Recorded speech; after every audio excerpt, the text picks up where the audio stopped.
Halo, selamat pagi semuanya. Bagaimana kabarnya hari ini?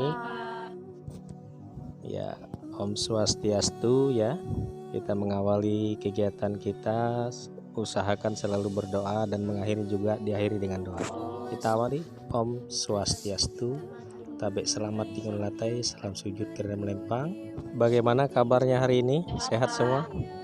Semoga kita semua dalam keadaan sehat ya, terhindar dari segala macam penyakit, apalagi masa pandemi seperti ini.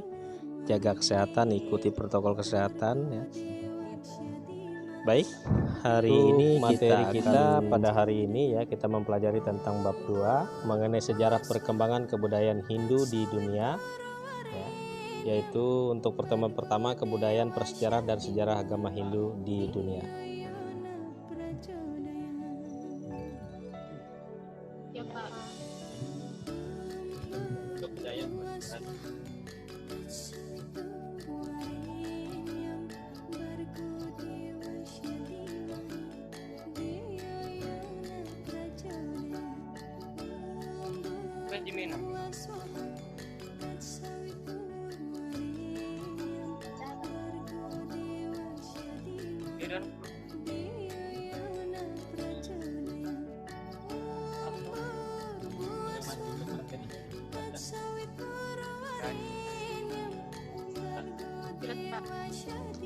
Baik, untuk mengawali kegiatan proses pembelajaran kita hari ini ya, Bapak minta salah satu dari siswa untuk memimpin kita dalam berdoa. Ya, silakan salah satu perwakilan siapa saja. Teman-teman, sebelum kita memulai proses belajar kita pada pagi hari ini, kita berdoa bersama-sama.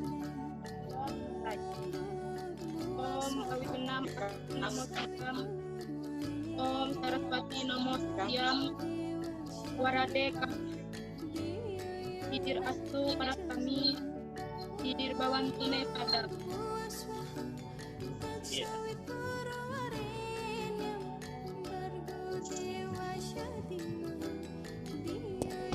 Untuk videonya tolong dinyalakan agar Bapak bisa melihat tingkat kehadiran Anda hari ini. Bagaimana, hadir semua ya hari ini ya? Ya, baik, hadir semua. Untuk mikrofonnya bisa diatur. Ya, ketika nanti Anda mau bertanya atau ingin menjawab pertanyaan yang Bapak berikan, silahkan dibuka. Kalau tidak, di-mute saja dulu. Baik, kita lanjutkan.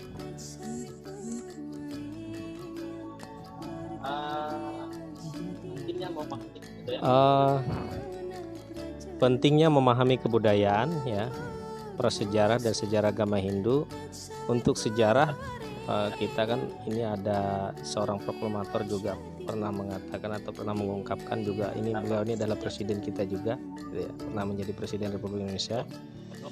Jangan pernah melupakan sejarah, ini akan membuat dan mengubah siapa diri kita, sehingga ini sangat penting ya, kita mempelajari tentang sejarah, apalagi ini sejarah perkembangan keagamaan.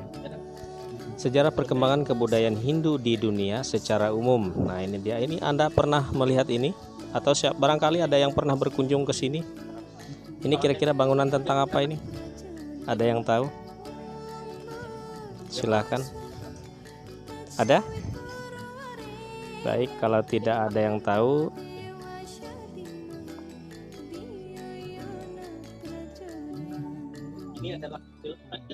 ini adalah kuil Adi Kumbeswara ya, yang ada di Tamil Nadu, dibangun pada abad ke-7 oleh dinasti Chola dengan tambahan dan modifikasi oleh raja-raja berikutnya. Komplek ini tersebar di area seluas 30.181 kaki persegi dan menara timur adalah yang tertinggi yang berdiri di 128 kaki.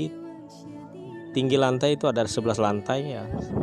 Selama bulan Februari dan Maret festival diselenggarakan di sana. Baik, ini untuk gambar berikutnya. Ini gambar apa ini? Bangunan apa? Kira-kira ada yang tahu? Ini terdapat di mana? Ini juga salah satu merupakan peninggalan sejarah perkembangan kebudayaan Hindu ya. Dan ini berada di Indonesia. Ada yang pernah ke sana atau melihat? Ya, kalau tidak ada Bapak jelaskan. Ini adalah Candi Prambanan ya, salah satu benda sejarah peninggalan kerajaan Hindu di Indonesia. Bangunan dan relief yang terdapat di dalamnya merupakan bentuk pengaruh kebudayaan Hindu terhadap seni rupa di Indonesia pada masa itu ya. Adapun tujuan pembelajaran setelah mempelajari materi sejarah perkembangan kebudayaan Hindu di dunia melalui model discovery learning dengan media Jitsi Meet atau Zoom Meeting dan WhatsApp. Pertama, peserta didik dapat menjelaskan pengertian kebudayaan. Kedua, menjelaskan sejarah perkembangan kebudayaan Hindu. Ketiga, menyebutkan bukti-bukti perkembangan kebudayaan Hindu di Indonesia, di dunia yang menjadi warisan dunia. Keempat, menyebutkan peninggalan agama Hindu yang bersifat monumental yang ada di dunia. Yang kelima, menyebutkan peninggalan sastra-sastra Hindu yang pernah ada dan dipakai dalam peradaban manusia. Yang kelima, menyebutkan peninggalan sastra-sastra Hindu yang pernah ada dan dipakai dalam peradaban manusia. Yang keenam, menjelaskan upaya-upaya yang dapat dilakukan dalam rangka pelestarian peninggalan-peninggalan agama Hindu, baik oleh negara maupun oleh umat Hindu itu sendiri. Menyaji buku-buku sejarah agama Hindu dalam bentuk gambar, karya tulis, tembang atau lagu, seni ukir, drama, dan tari. Ketujuh, menjelaskan kontribusi kebudayaan Hindu dalam pembangunan pariwisata nasional dan dunia. Menjelaskan kebudayaan prasejarah dan sejarah agama Hindu. Zaman prasejarah adalah zaman di mana belum dikenal tulisan. Zaman prasejarah berlangsung sejak adanya manusia sekitar kurang lebih 7 juta tahun yang lalu ya, hingga manusia mengenal tulisan. Jadi itu zaman prasejarah. Kalau zaman sejarah berarti manusia sudah mengenal tulisan. Kalau prasejarah berarti belum mengenal tulisan. Kalau di Indonesia berlangsung sampai abad ketiga ya Masehi. Pada abad keempat manusia Indonesia baru mulai mengenal tulisan. Hal ini dapat diketahui dari batu tulis atau saksi rupa yang ditemukan di Kutai Kalimantan Timur pada tahun 1979 dengan tulisan aksara Parawa dan bahasa Sanskerta. Baik, nah ini Anda dapat melihat ya, manusia purba yang hidup pada zaman prasejarah dapat dikelompokkan menjadi 3 bagian. Yang pertama adalah Meganthropus, lalu Japanicus, ya, manusia yang paling purba. Nah ini bentuk yang bisa dilihat bedanya. Kemudian yang kedua adalah Homo erectus atau Pithecanthropus, yaitu manusia yang sudah berjalan tegak, ya, ini pada gambar yang bagian tengah. Dan kemudian yang ketiga adalah Homo sapiens, yaitu manusia purba yang sudah mirip manusia sekarang ya.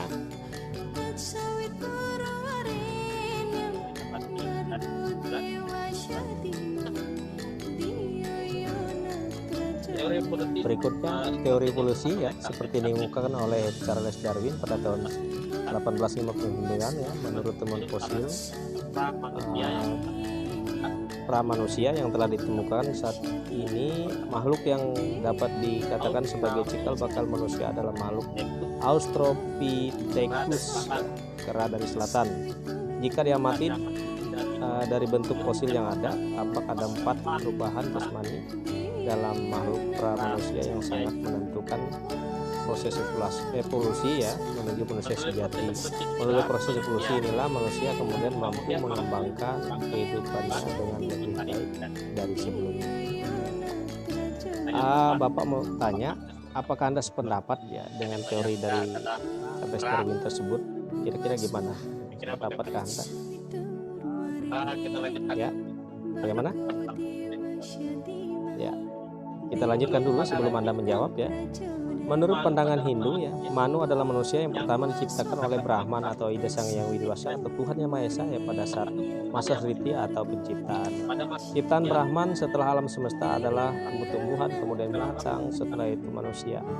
Manusia adalah makhluk yang tersempurna ya, dengan Bayu, Sabda, dan Idep. Bayu adalah tenaga yang mengantarkan manusia memiliki sumber kekuatan atau tenaga Sabda dalam unsur suara yang menyebabkan manusia dapat berbicara atau bertutur kata yang baik dan sopan. Kemudian Idep adalah pikiran, hati, dan rasa yang menyebabkan manusia dapat berlogika. Ketiga unsur utama inilah yang menyebabkan manusia dapat membedakan antara yang baik dan buruk, benar dan salah, boleh dan tidak boleh. Nah, dengan apa yang disampaikan oleh Bapak yang ini, kira-kira bagaimana dengan teori Darwin dalam pandangan agama tentang manusia? Kalau menurut Anda gimana?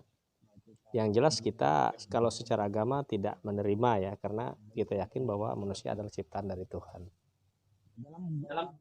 Baik, kita lanjutkan ya. Kitab Pegawai kita menyebutkan sebagai berikut ya. Ketahuilah bahwa prakerti dan perusaha kedua-duanya adalah tanpa permulaan, dan ketahuilah juga bahwa segala bentuk dari ketiga guna ini lahir dari prakerti. Kemudian yang berikutnya menurut kitab ini juga ya, demikian halnya Batara Siwa atau Tuhan keberadaannya pada segala makhluk pada akhirnya akan kembali pula kepadanya. Demikian umpamanya bagaikan buih banyak timbulnya, tunggalah itu asalnya dari air ya.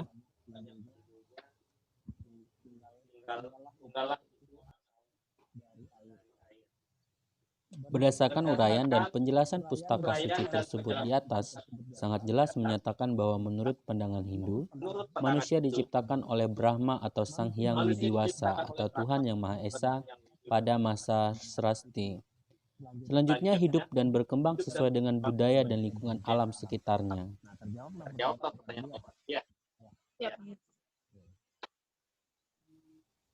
Pada zaman migrasi disebutkan ada dua tingkah masa, yaitu masa berburu dan mengumpulkan makanan tingkat sederhana dan tingkat lanjut. Masa ini disebut zaman Paleolitik, berlangsung sejak 2 tahun yang lalu hingga 10.000 tahun sebelum Masehi, yaitu ketika manusia masih hidup berpindah-pindah atau nomaden. Pada zaman ini, alat yang digunakan adalah kapak, batu, dan alat serpi. Setelah masa Mesolitic, kehidupan manusia purba menuju ke masa bercocok tanam. Di zaman Neolitik, manusia sudah dapat menanam berbagai jenis tumbuhan dan menernakan hewan. Mereka sudah hidup menetap dan menggunakan alat-alat batu yang sudah diasah halus, seperti kapak persegi dan kapak lonjong. Mereka percaya pada roh nenek moyang dan mulai mendirikan bangunan megalitik.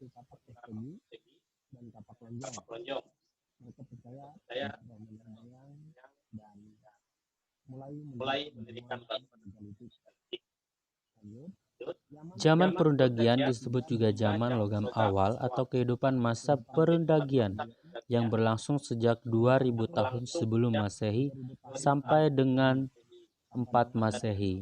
Sejak zaman logam awal, manusia mulai mengenal pembuatan alat-alat dari logam seperti nekara, kapak perunggu, bejana gepeng, dan perhiasan. Budaya ini disebut budaya Dongson. Mereka hidup di perkampungan tetap. Ada kelompok pengrajin benda tertentu dan perdagangan mulai maju. Di masa ini mulai terbentuk golongan masyarakat sebagai pemimpin, pendeta, orang awam, dan budak. Hasil kebudayaan yang ditemukan pada masa ini adalah kapak genggam, kapak perimbas, alat-alat dan tulang, serta tanduk binatang.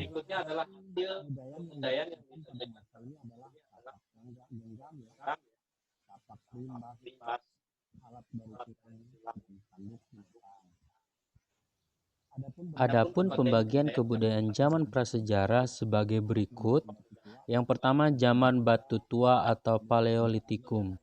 Berdasarkan tempat penemuannya, maka kebudayaan tertua ini lebih dikenal dengan sebutan kebudayaan Pacitan dan kebudayaan Ngandong. Pada tahun 1935, di daerah Pacitan ditemukan sejumlah alat-alat dari batu yang kemudian dinamakan kapak genggam karena bentuknya seperti kapak yang tidak bertangkai. Dalam ilmu prasejarah, alat-alat atau kapak Pacitan ini disebut chopper atau alat penetak. 2. Zaman Batu Madia atau Mesolitikum. Peninggalan atau bekas kebudayaan Indonesia zaman Mesolitikum banyak ditemukan di Sumatera, Jawa, Kalimantan, Sulawesi, dan Flores. Kehidupannya masih dari berburu dan menangkap ikan, tetapi sebagian besar mereka sudah menetap sehingga diperkirakan sudah mengenal bercocok tanam. Walaupun masih sangat sederhana, bekas-bekas tempat tinggal manusia zaman Mesolitikum ditemukan di gua-gua dan di pinggir pantai yang bisa disebut Kyokenemodinger di tepi pantai dan Abrysosrose di gua-gua.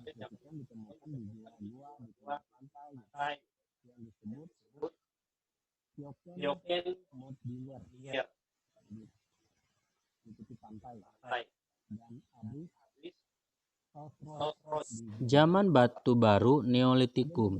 Zaman Neolitikum merupakan zaman yang menunjukkan bahwa manusia pada umumnya sudah mulai maju dan telah mengalami revolusi kebudayaan. Dengan umum kehidupan yang telah menetap, memungkinkan masyarakatnya mengembangkan aspek-aspek kehidupan lainnya. Sehingga dalam zaman Neolitikum ini terdapat dasar-dasar kehidupan.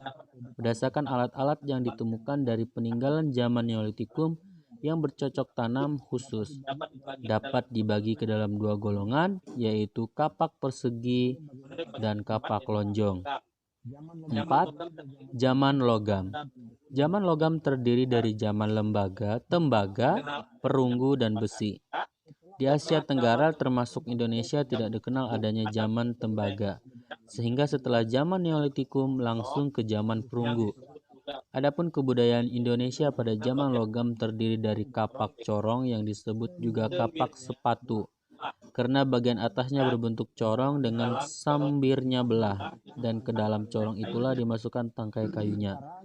Nekara yaitu barang semacam berumbung yang bagian tengah badannya berpinggang dan di bagian sisi atasnya tertutup, yang terbuat dari perunggu. Selain itu, benda lainnya adalah benda perhiasan seperti kalung, anting, gelang, cincin, dan binggal. Juga manik-manik yang terbuat dari batu. Yang kelima, zaman batu besar atau megalitikum. Zaman megalitikum berkembang pada zaman logam, namun akarnya terdapat pada zaman Neolitikum. Disebut zaman megalitikum karena kebudayaannya menghasilkan bangunan-bangunan batu atau barang-barang batu yang besar. Bentuk peninggalannya adalah yang pertama menhir, yaitu tiang atau tugu yang didirikan sebagai tanda peringatan terhadap arwah nenek moyang. Yang kedua dolmen, berbentuk meja batu yang dipergunakan sebagai tempat meletakkan sesajen yang dipersembahkan untuk nenek moyang. Yang ketiga sarkofagus, berupa kubur batu yang bentuknya seperti keranda atau lesung dan mempunyai tutup. Yang keempat, kubur batu, merupakan peti mayat yang terbuat dari batu. 5. Punden, berundak-undak, berupa bangunan pemujaan dari batu yang tersusun bertingkat-tingkat sehingga menyerupai tangga. Serta yang keenam, arca-arca, yaitu patung-patung dari batu. Sejarah agama Hindu. Hindu mulai berkembang di lembah sungai Sindhu di India. Para resi menerima wahyu dari Sang Hyang Widi dan diabadikan ke dalam bentuk kitab suci Weda. Agama Hindu sering disebut dengan sebutan Sanatana Dharma, berarti kebenaran abadi, dan Vaidika Dharma, pengetahuan kebenaran. Agama Hindu merupakan sebuah agama yang berasal dari anak benua India. Agama ini merupakan lanjutan dari agama Weda, Brahmanisme, yang merupakan kepercayaan bangsa Indo-Iran Arya. Diperkirakan muncul antara tahun 3102 sebelum Masehi sampai 1300 sebelum Masehi dan merupakan agama tertua di dunia yang masih bertahan hingga kini. Agama ini merupakan agama ketiga terbesar di dunia setelah agama Kristen dan Islam, dengan jumlah umat sebanyak hampir 1 miliar jiwa.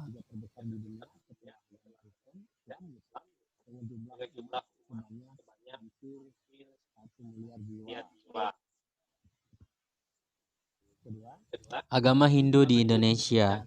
Diperkirakan pada abad keempat Masehi di Kutai, Kalimantan Timur, agama Hindu di Indonesia sudah berkembang dengan subur. Disinyalir agama Hindu dibawa dari India ke Indonesia dengan perantara para pedagang. Sebelum masuknya agama Hindu, Indonesia masih dalam masa prasejarah atau masa di mana masih belum mengenal tulisan, yakni diketemukannya 7 buah yupa peninggalan di kerajaan Kutai di Kalimantan Timur. Dari 7 buah yupa itu didapatkan keterangan tentang kehidupan keagamaan pada waktu itu yang menyatakan bahwa yupa itu didirikan untuk memperingati dan melaksanakan yatnya oleh Raja Mulawarman. Pada keterangan yang lain, menyatakan bahwa Raja Mulawarman melakukan yatnya pada suatu tempat suci untuk memuja Dewa Siwa. Tempat itu disebut dengan Paprakeswara.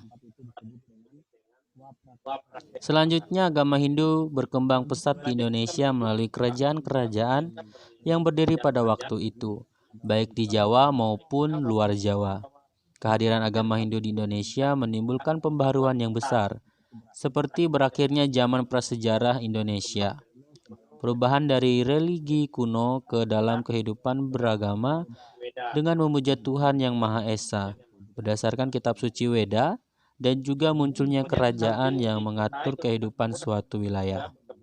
Di samping di Kutai, Kalimantan Timur, agama Hindu juga berkembang di Jawa Barat mulai abad ke-5 dengan diketemukannya 7 buah prasasti, yakni Prasasti Ciariteun, Kebon Kopi, Jambu, Pasir Awi, Muara Cianten, Tugu, dan Lebak, dan daerah lainnya sampai ke Bali, dan seterusnya. Meski dalam perkembangannya juga banyak mengalami kendala.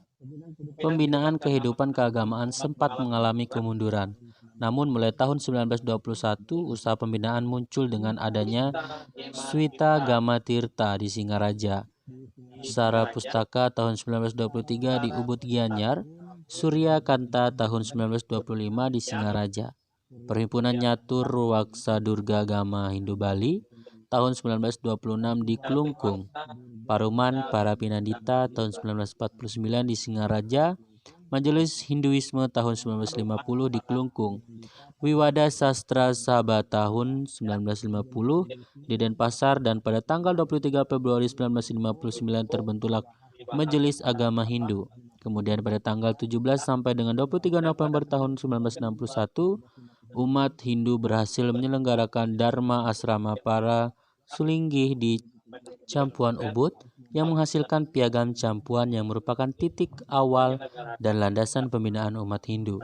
Pada tahun 1964, 7 sampai dengan 10 Oktober 1964, diadakan Mahasabha Hindu Bali dengan menetapkan majelis keagamaan bernama Parisada Hindu Bali, yang selanjutnya menjadi Parisada Hindu Dharma Indonesia.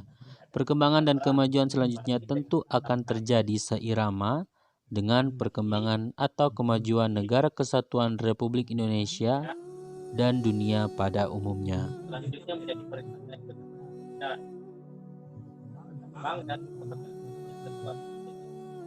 seirama dan juga terbentuk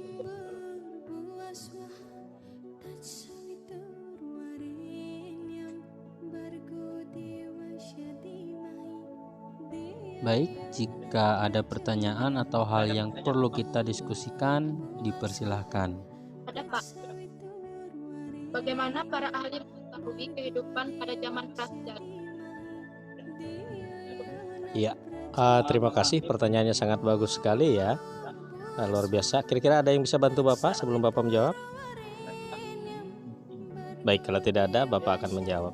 Mereka mengetahui, para ahli ini mengetahui bahwa tentang kehidupan pada zaman prasejarah adalah berdasarkan hasil penelitian ya, dengan disiplin ilmu yang mereka miliki dan ditunjang juga dengan berbagai peralatan yang ada, ditemukan berbagai fosil-fosil gitu ya, sehingga hasil penelitian itu menunjukkan bahwa ada tingkat-tingkat atau masa-masa tertentu dalam kehidupan dengan jarak-jarak yang sudah jelas gitu ya dalam hasil penelitian, sehingga diketahui bahwa itu masuk pada zaman prasejarah pada masa apa saja gitu. Demikian jawaban dari Bapak, kira-kira bisa diterima? Ya, terima kasih, kita lanjutkan.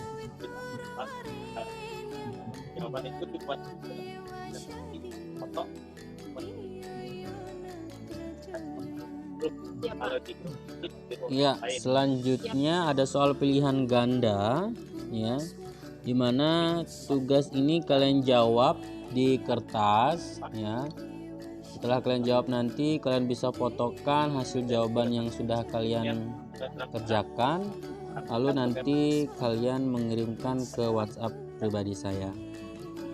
Selanjutnya tugas penilaian keterampilan juga dikirim kembali ke WhatsApp Bapak, dan untuk link video hari ini Bapak akan share ke grup WA. Kesimpulan untuk pembelajaran kita hari ini yaitu zaman prasejarah adalah zaman di mana belum dikenalkannya tulisan. Zaman prasejarah berlangsung sejak adanya manusia sekitar kurang lebih 2 juta tahun yang lalu hingga manusia mengenal tulisan. Manusia purba yang hidup pada zaman prasejarah dapat dikelompokkan menjadi sebagai berikut. Yang pertama, Meganthropus paleojapanicus, manusia yang paling purba. Yang kedua, Homo erectus atau Pithecanthropus, manusia yang sudah berjalan tegak. Yang ketiga, Homo sapiens, manusia purba yang sudah mirip manusia sekarang. Menurut pandangan Hindu, Manu adalah manusia yang pertama diciptakan oleh Brahman atau Sang Hyang Widiwasa, Tuhan yang Maha Esa pada masa Srasti atau penciptaan. Ciptaan Brahman setelah alam semesta adalah tumbuh-tumbuhan, kemudian binatang, dan setelah itu manusia. Manusia adalah makhluk yang tersempurna dengan bayu, sabda, dan idap yang dimilikinya. Bayu adalah tenaga yang mengantarkan manusia memiliki sumber kekuatan atau tenaga. Sabda adalah unsur suara yang menyebabkan manusia dapat berbicara atau bertutur kata yang baik dan sopan. Idap adalah pikiran, hati, dan rasa. Demikian pertemuan kita pada kali ini. Untuk pertemuan selanjutnya kita akan mempelajari materi tentang teori-teori masuknya agama Hindu ke Indonesia. Untuk itu silahkan mencari informasi lewat internet dan buku-buku referensi yang sesuai. Untuk mengakhiri kegiatan pembelajaran kita, silahkan salah satu orang untuk memimpin doa pulang.